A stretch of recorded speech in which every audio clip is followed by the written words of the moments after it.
Afternoon everybody.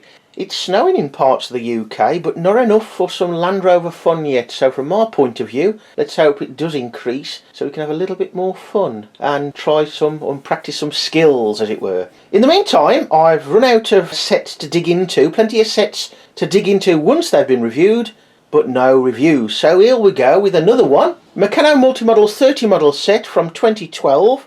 This is before Spin Master took over the company by about, I think this is late 2012, probably about 18 months give or take.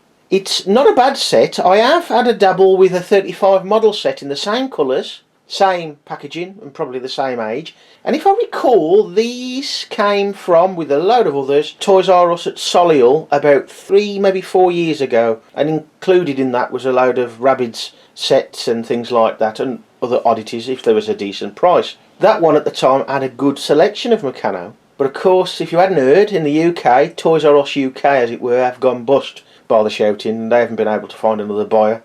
Dragging it out from just before Christmas to now, looking for a buyer. So if you do find any Meccano in Toys R Us, now's your time to go and have a look, I suppose. It may be cheap, but it is very much store dependent what they have in stock. Now this period of models, and this is towards the end of the multi-models, I don't know if range is the right way of looking at it really, sort of livery if you like, because they're not themed like they have become of late and the last year or so, and late 70s with the theme sets, the army multi-kits, the combat multi-kits, highway, superhighway, that sort of thing. So this doesn't have a theme, and therefore the packaging is perhaps a bit more dull than it is of late. Not that it's fantastic now, so really that doesn't matter. We've got a motor in this set which has got the 6-volt battery box, so up to 6 volts. We've got some gears, and I have made this quad from the 35 model set a couple of years ago now, and that set was the best sync ever I've ever had in any Meccano. It was like a mirror finish almost, and when you picked it up with a sweaty hand you got a little bit of an imprint on it, and it did not stay, it evaporated away, did not mark. But that quad was very good. I've still got it, it's that good, I've still left it together. You can see that in the playlist for post 1980 set builds, I think it is. So look on the back then and see what other models are in the set to take your fancy. Probably a bit small, but it's quite a decent sized box, so it doesn't really fit into the frame very well, and I've got the camera quite a way back. We've got a robot, cranes, several vehicles, some aircraft, some slightly weird looking things, it has to be said. Now this tractor here, I've built that as well. The only snag with that, it's only got a 1-bolt fiction in the middle, or one each side, so it can hinge itself. And there's a power takeoff for, say, like agricultural mechanical device that needs powering. It does jam up, so if you build that one, don't bother with the power takeoff, but it is the fastest tractor in the world. It goes like a rocket. We seem to have some sort of cable car, forklift, there's the quad bike again, digger, lawnmower. I do like the look of that, it's a bit quirky. I do like the look of that. It won't do a fat lot I suppose, but it is quite quirky. Not sure what I'm going to make with this set yet.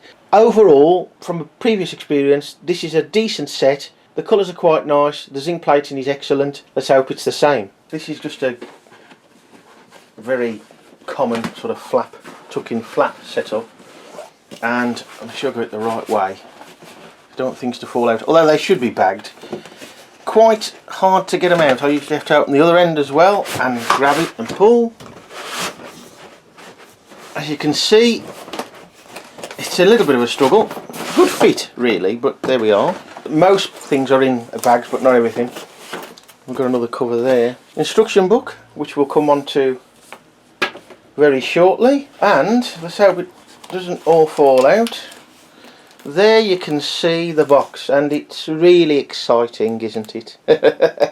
I suppose structurally it's pretty decent with the dividers. The, I suppose, snag with these sets is that every set you got 4 wheels. Whether you use them or not, I have loads of them. They are useful, the tyres are quite nice, depending on what you're building of course.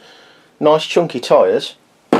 And the wheels. I suppose I haven't got that many red wheels, but they're all the same pattern. Separate bagging in the main.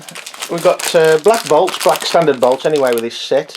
We've got some zinc parts here, and straight away I can tell that zinc, you probably can't tell on camera, but that zinc is awesome. It's gorgeous, lovely.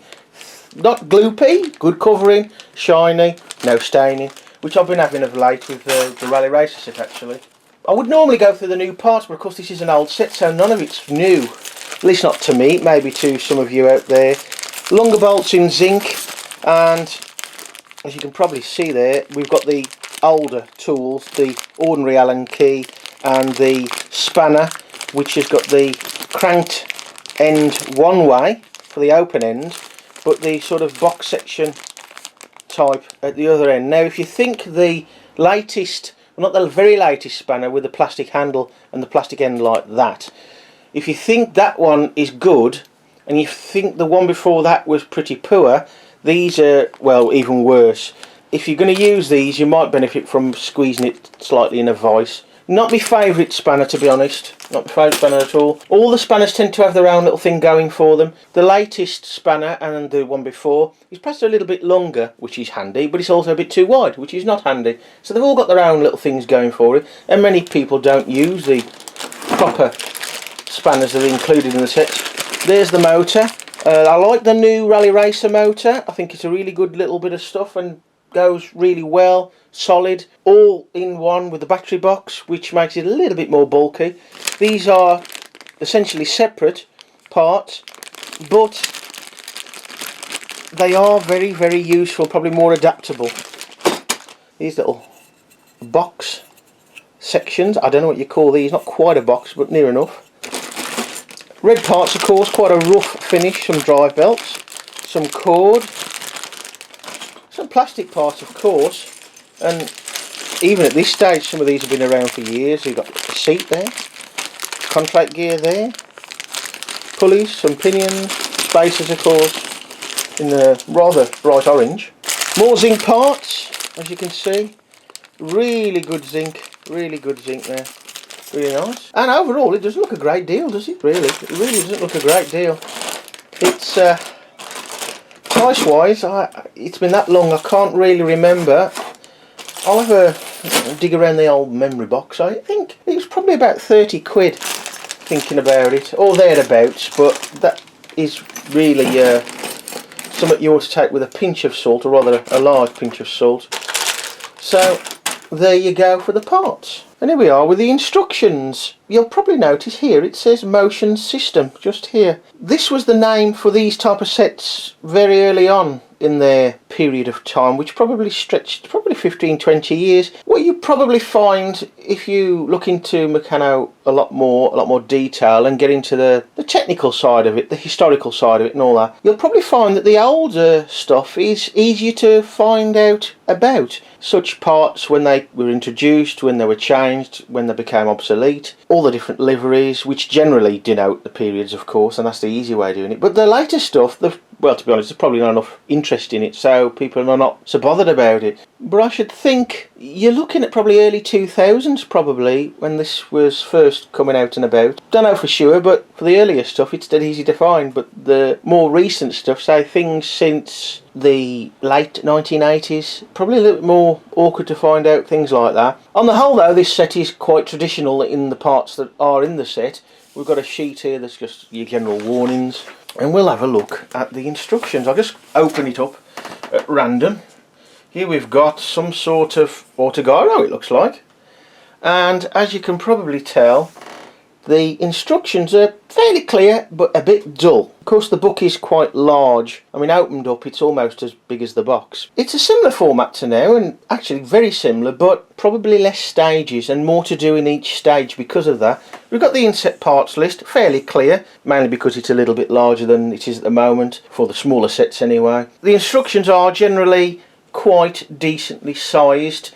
You'll probably find that they're a bit mishmashy sometimes. Now this one is not too bad. We've got 13, 14, 15, 16. Last year or so they've been trying to get it more like 1, 2, 3, 4, 5, 6, 7, 8 sort of thing. Not always the case, but probably does most of the time like that.